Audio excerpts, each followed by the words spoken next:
निदिया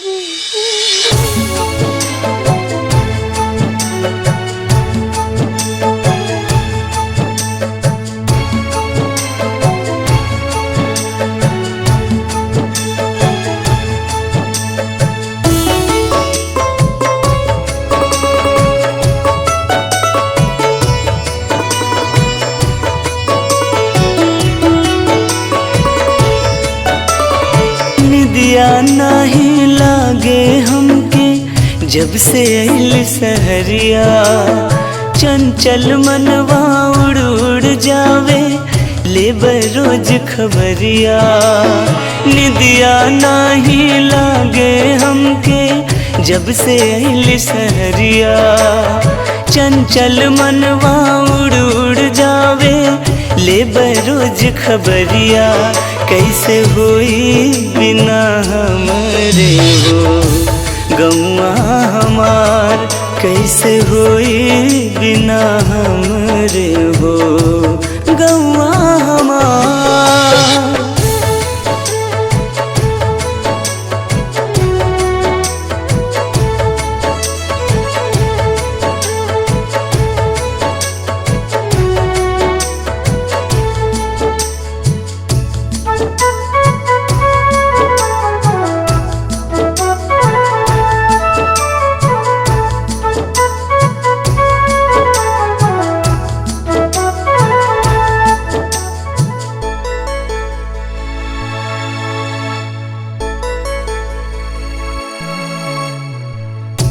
रोज सवेरे उठ के जाई हम सिवान में।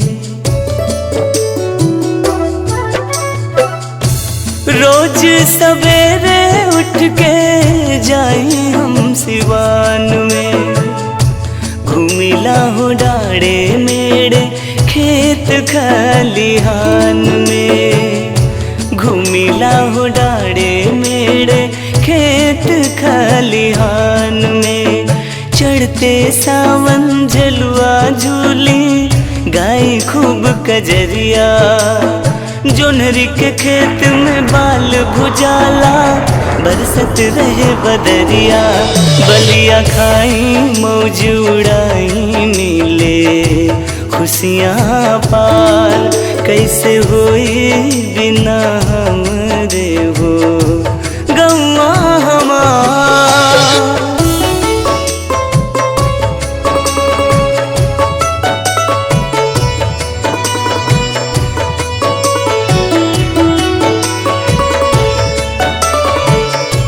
नैया लड़कपन के बड़ा याद आवे।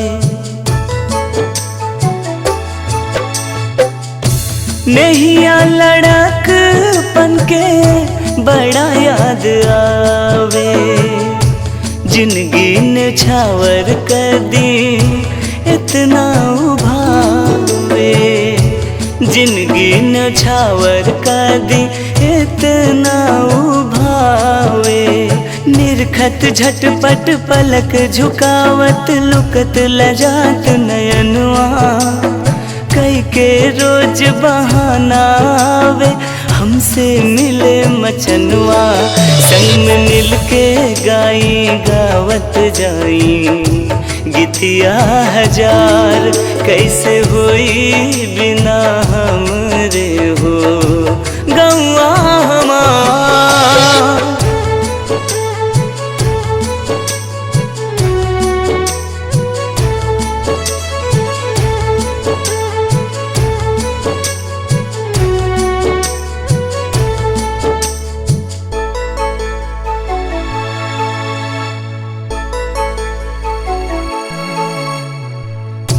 चिट्ठिया पठौले हैं भौजी बड़ी दूर से।